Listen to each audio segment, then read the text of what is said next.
Ó ti ṣẹlẹ̀ o. Wùmí Toríọlá balẹ̀ sílé ìwòsàn lẹ́yìn gbogbo rògbòdìyàn tó ṣẹlẹ̀ láàrin òun àti Afeez Ọwọ́. Gbogbo bí àwọn èèyàn ṣe ń wọ́ Wùmí Toríọlá lọ́tùn lósì lórí ayélujára tí wọ́n ń bu tí wọ́n ń sọ oríṣiríṣi ọ̀rọ̀ kòbákùngbé sí ti sọ ọ́ di èrò ilé ìwòsàn báyìí o. Arẹwà òṣèré ilẹ̀ wa yìí ló gbé fọ́tò ara rẹ̀ sí orí ìkànnì ayélujára Instagram rẹ̀. Àwọn èèyàn máa ń sọ wípé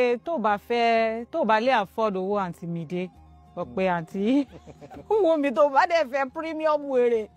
lórí ṣé lóòótọ́ bá ti Wùmí ṣe rí lójú ayé nìyẹn ta àbí. Wùmí ò gbàgbàkúgbà náà lójú ayé o. Lójú ayé. Wùmí ò gbàgbàkúgbà. Kárátà Mide yàtọ̀ sí tó ń play but kárátà Wùmí súnmọ́. Kárátà Wùmí súnmọ́ ó súnmọ́ dáadáa so torí ẹ̀ comfort zone ẹ̀ ni but tó bá tọ́ kò ní já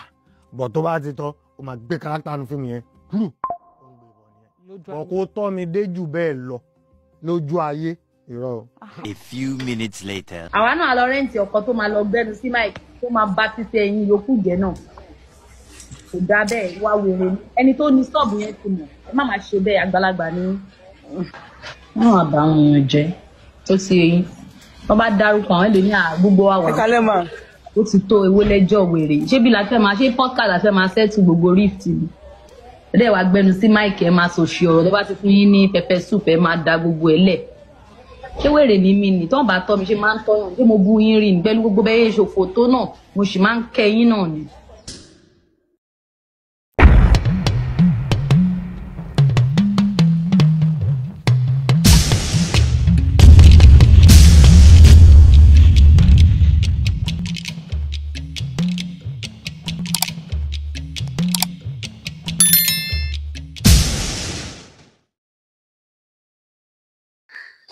ǹjẹ́ wọ́n ní abẹ́gúnlé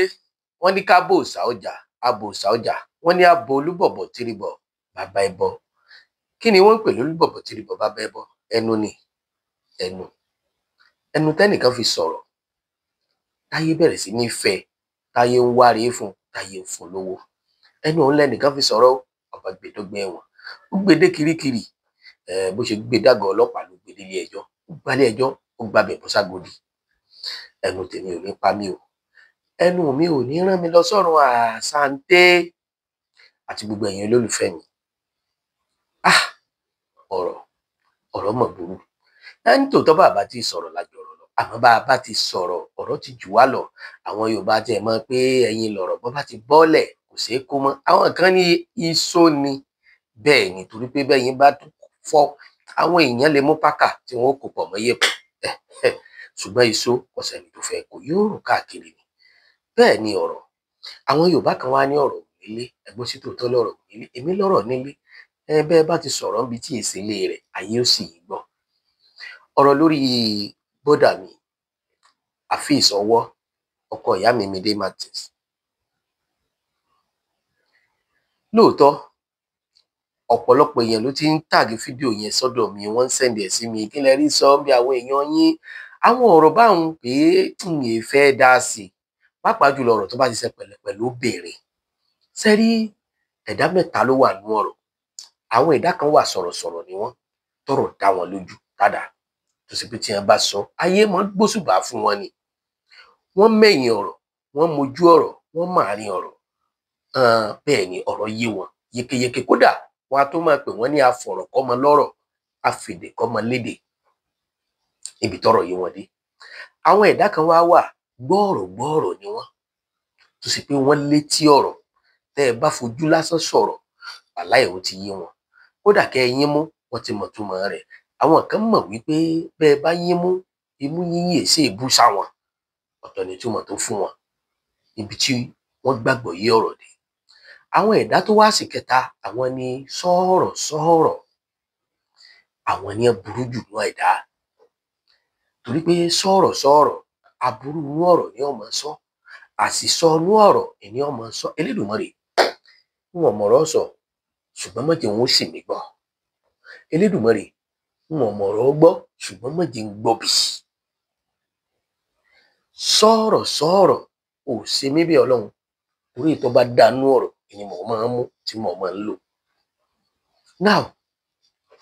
gbogbo ẹ̀yin tẹ́ wá ní mi ò sọ̀rọ̀ lórí ẹ̀ bóyá torí pé ó ti jẹ́ ara àwọn òṣèré ẹgbẹ́ mi. Ọlọ́run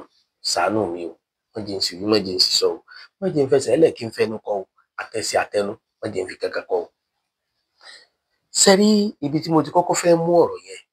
mi ì tẹ́nì kankan dá lẹ́bi, mi ì dẹ̀ tẹ́nì kankan dá láre, ṣùgbọ́n mo fẹ́ kí gbogbo wọn mọ̀ pé iṣẹ́ ọ̀rọ̀ la jọ ń ṣe, ọ̀rọ̀ la fi ń jẹun. Mo kọ́kọ́ kí bọ́dà mi, Mr. Afeez Ọwọ́. Ibi tí mo ti kí wọn ni wípé lẹ́yìn tí wọ́n sọ̀rọ̀, tí ìyáàfin Wùmí Toríọlá tó gbọ́ ọ̀rọ̀ yẹn, tó response indirectly, but àwọn èèyàn jẹ́ kó yan ẹ̀yin náà ń bá wí. So wọ́n hùwà àgbà, torí pé àgbà máa ń gbà ní àgbà ikọ̀, tágbà bá kọ̀ kọ̀kọ̀ títí wọ́n ò fi nǹkan kọ̀lọ̀kọ̀lọ̀ kágbà lẹ́sẹ̀. Wọ́n á hùwà àgbà, wọ́n á gbà mọ́ra. Inú mi dùn gan, torí pé wọ́n sọ̀rọ̀ sórí ọ̀rọ̀ yẹn, kò jẹ́ kọ́rọ̀ yẹn lọ fà, wọ́n fa àwọn èèyàn lẹ̀ kán jà fáwọn. Ṣé wá rí bá a sòdodo àákù, bá a sòdodo àákù, ìròrí tèmi bó ṣe gbé ọ̀rọ̀ ó yàtọ̀ sí ti ọ̀rọ̀ tí bọ̀dá Afeez sọ ò láì fi, wàláì tá a bá fojú inú wò dáadáa. Ṣùgbọ́n comparison tí wọ́n ṣe àti ibi tí wọ́n ti sọ lójú mi ó kù díẹ̀ káàtó. Ẹ má bínú. Ṣé rí, ẹ má ẹ̀ka lò fẹ́nu tọ́rọ̀ bá ṣẹlẹ̀. Léni yìí nísìn, ẹ̀gbọ́n mi ni bọ̀dá Afeez. Bọ̀dá Afeez súnmọ́ mi dáadáa, kò súnmọ́ bọ̀dá Afeez dáadáa. Wùmí Toríọlá alájọṣiṣẹ́pọ̀ mi, but àláǹfààní àti súnmọ́ra jù lẹ́yìn pé tá a bá pàdé, ó ń ṣe dáadáa sí mi. Ó ń ṣe dáadáa sí mi. Then èmi tí wọ́n á jẹ́ mò ń bọ̀ abẹ́ yẹn. So tí n bá torí pé bóyá bọ̀dá Afeez súnmọ́ mi, tí n bá sọ̀rọ̀ bí ṣe kí n sọ, ó kù mí ẹ̀kọ́ lọ. Ṣé gẹ́tì? Ṣé rí ìpè lákèésí tí mo kàn fẹ́ pé gbogbo àwa òṣèré lákèésí, ẹ jẹ́ ká fura sí àwọn tó ń pè wá tí wọ́n ń ṣe interview fún wa. Wọ́n kì í ṣọ̀rẹ́ wa o, ọ̀tá wa ni wọ́n o, torí pé owó ni wọ́n ń wá, torí pé trending ni wọ́n ń wá. Àwọn nǹkan tó máa ṣe tó máa go viral, táwa bá dẹ̀ ti wà ń bẹ̀ gẹ́gẹ́ bí sọ̀rọ̀sọ̀rọ̀, olójú tá fi máa ń wo ọ̀rọ̀. Ẹ jẹ́ kí àwọn àgbàlagbà nínú ọ̀rọ̀ wọn, wọ́n ní ẹjẹ́ á dáṣọ fásì èrè kó balẹ̀ ká fàpò sí torí ọlọ́gbọ́n tí ó rí lára rẹ̀. Ẹ sùn, ẹ jí, má torí pé dèdèrè lèèyàn, má dáṣọ dèdèrè fún. Ó yẹ kó ronú ọlọ́gbọ́n tí ó rí lára rẹ̀, torí pé wọ́n á béèrè pé orí akúrí télọ̀ wo lọ́ba rán. Wọ́n ò ní sọ pé dèdèrè wo ló wọ̀ sọ tí ò dá. Wọ́n wá lè parí ẹ̀ bí pé ẹ ti ní orí, ọ̀rẹ́ sì ẹ̀ wèrè o, ṣọlọ́gbọ́n ògbè tiẹ̀ lẹ̀. Kéèyàn ọmọ jẹ́ fún gbogbo àwa tí wọ́n máa ń pè láti bí lọ́rọ̀, torí wípé àwọn á fẹ́ selling point nínú nǹkan tẹ́ ẹ máa sọ. Wọ́n dẹ̀ wò pé káwọn gbé yín kọlu ra yín, torí pé tá a bá wo ìbéèrè tárábìnrin yẹn béèrè, ìbéèrè yẹn kù díẹ̀ káàtó. Bẹ́ẹ̀ ni ọ̀rọ̀ ló délẹ̀ ní ìsìn, ìgbà tí ìyáàfin Wùmí Toríọlá máa fèsì padà, kò dá òfèsì fún ọ̀dádámọ́ tó fi wúrò dá làṣà. Ẹni tó dáhùn béèrè ni ló dá lóhùn indirectly láti lè máa béèrè ìṣesí wọn nínú iṣẹ́ àti ìṣesí wọn lójú ayé. Ìwọ tó bá jẹ́ professional actor, gbogbo 75% character tá ń lò nínú iṣẹ́ bọ́rọ̀ character ni, kì í ṣe dandan ni kó jẹ́ ìṣesí wa àti ìhùwàsí wa ńlá máa fi act débi pé èèyàn máa béèrè rẹ̀ lọ́wọ́ wa, àní mọ nǹkan tá a lè fi dáhùn. Mo mọ ara mi, mo mọ ara ilé mi, ara ilé mi mọ̀ mi. Tẹ́ bá wò pẹ̀lú pé bẹ́ẹ̀ni yẹn ṣe béèrè ìbéèrè yẹn, ìgbà tí bọ̀dá mi máa dáhùn, ká ní pé kì í ṣe ìyàwó wọn ni ìyáàfin tí wọ́n fi compare Wùmí Toríọlá, ó ṣeé ṣe kọ́rọ̀ yẹn má gba òdì lára Wùmí Toríọlá. Má blame mi,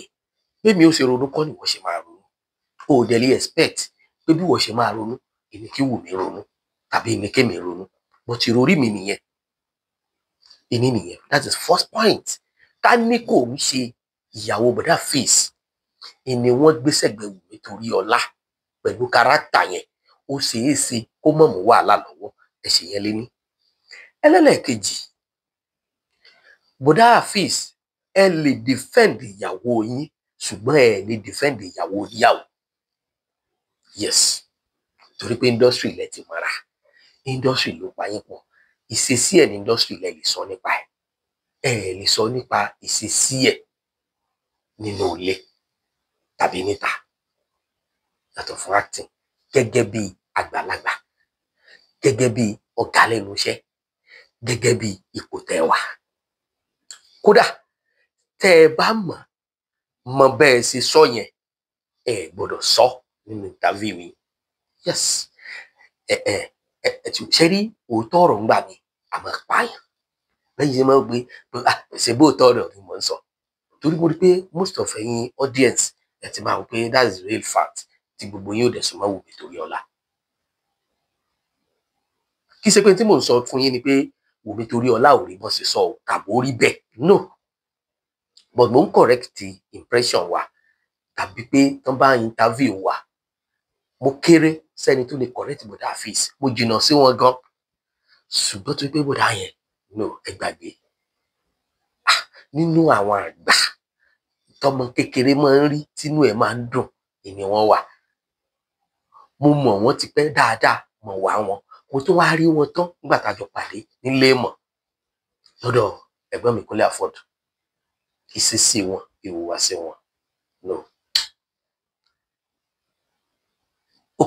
ok ẹ máa gbọ́, ẹ jẹ́ kí n lé kankan sí i. Ó ti tó ẹ̀ẹ̀mejì abẹ́ mẹ́ta tí mo fẹ́ pé ìyàwó bọ̀dá mi sí fíìmù tí mo ń gbọ́ ọ̀tán gbé kọ́ tó pé máa ṣe pé bọ̀dá ni bọ̀dá máa ṣe bá mi pè wọ́n tán tí kì í bá ṣe pé bóyá ìròrí tèmi wò pé iṣẹ́ tá a jọ ń ṣe ó possible náà kan busy then ẹni yóò ní nọ́mbà mi lọ́wọ́ ó lè máa gbé táràtà bá pè ọ̀tọ̀ ní tí ó bá ṣẹlẹ̀ sáràtà ọ̀tọ̀ lójú tó máa fi wò pé yóò tiẹ̀ ti nígbèraga jù à ń pè kú gbé fún nínú obìnrin tí ọ̀pọ̀lọpọ̀ dẹ̀ máa ń respect ní industry gẹ́gẹ́ bí ìyàwó ilé Ìnímídé máa tẹ̀síwá ìyàwó bọ̀dá Afeez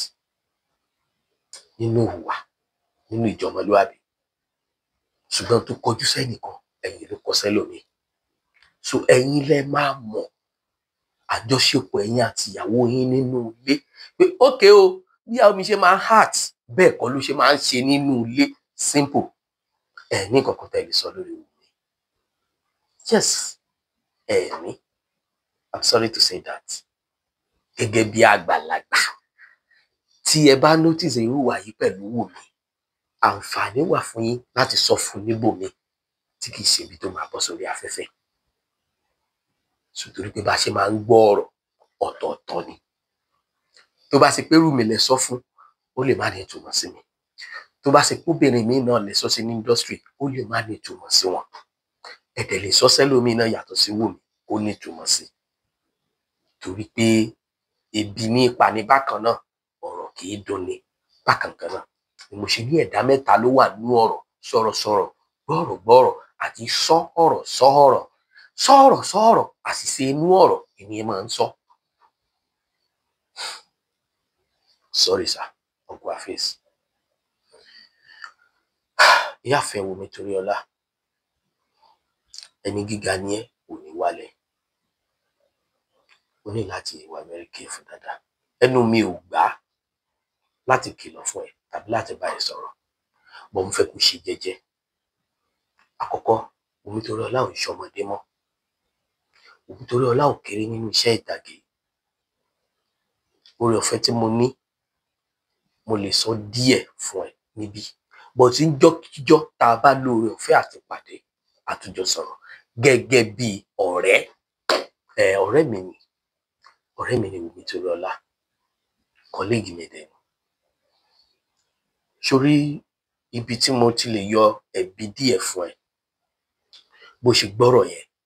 tó bá yẹ pé tòótọ́ èyí ò fèsì sí kò ná ẹ ní nǹkan kan láti mú fóònù bọ̀dá Afeez ó mà ga èmi lẹ fi ń kẹ́yàwó yín àṣẹ ẹ kó rí bẹ́ẹ̀ kò yẹ kó rí bẹ́ẹ̀ o àwa ẹ̀ fi ṣeré wàá sọ òdodo ọ̀rọ̀ nínú àwàdà ṣùgbọ́n wọ́n lé pè lọ́ọ́sẹ́ orí ò ní dáfẹ́ ni ó wí bẹ́ẹ̀ yorùbá gbọ́rọ̀ gan-an wọ́n gbọ́rọ̀ yìí gan-an so ìsọ̀rọ̀ yẹn ó ti jẹ́ kí ayé focus pé definitely tí bọ̀dá fèsì sọ tí wọ́n rọra pẹ́ sọ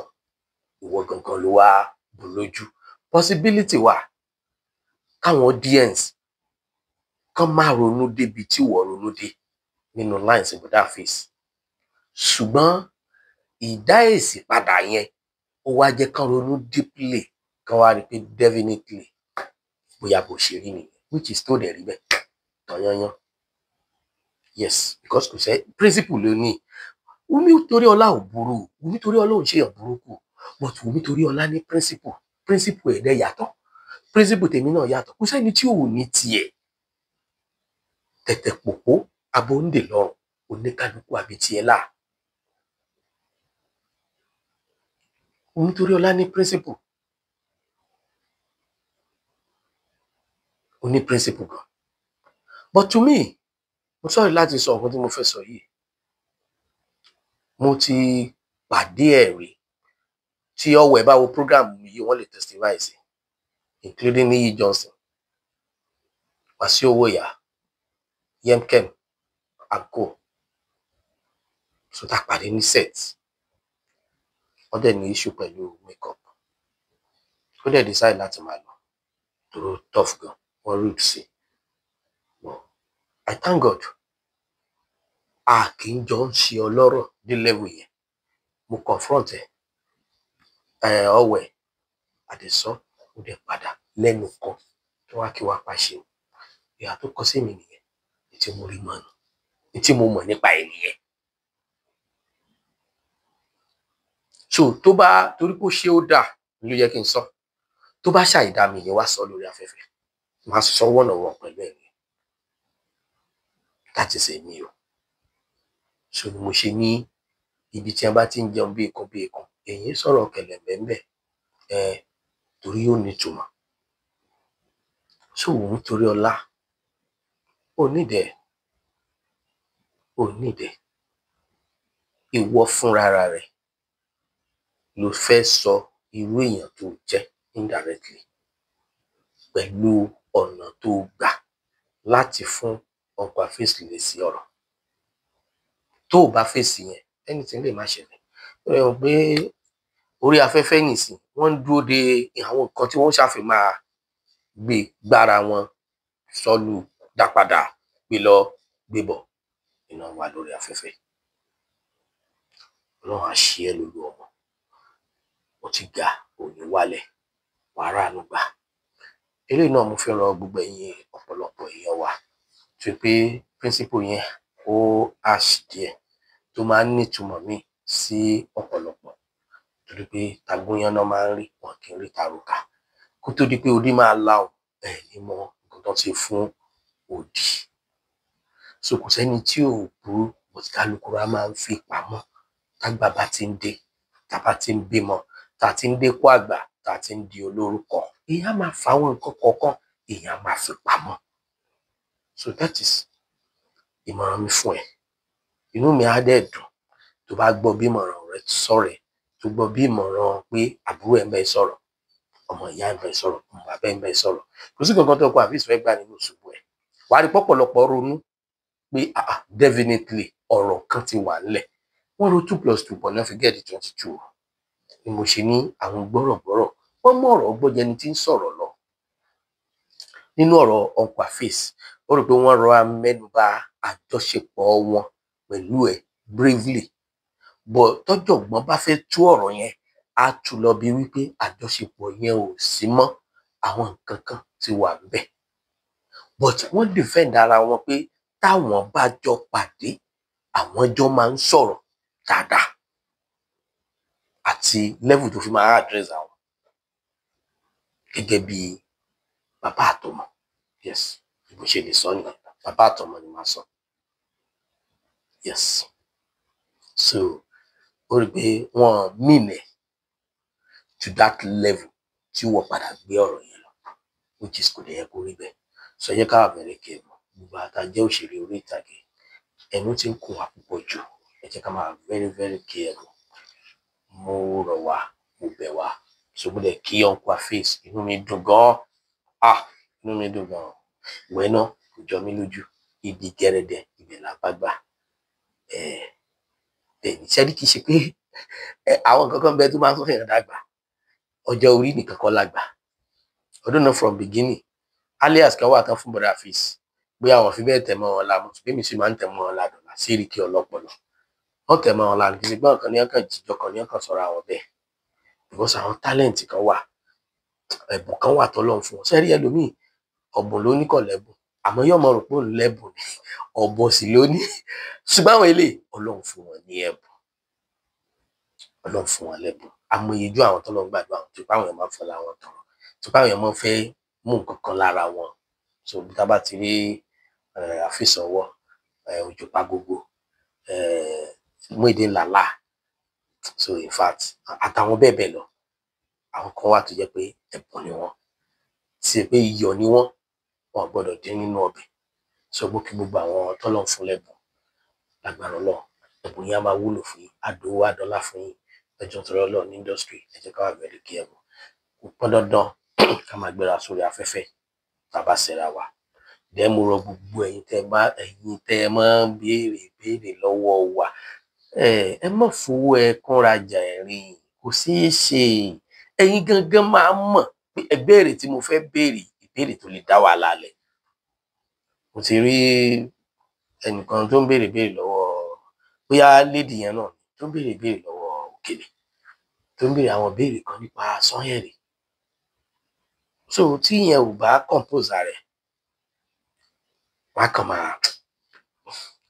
ẹ má yẹ ká lọ jù, ká má bàa tó já kòtò. Ẹ̀yin olólùfẹ́ wa, love everybody. Ẹ lọ subscribe sórí Àtìbà TV.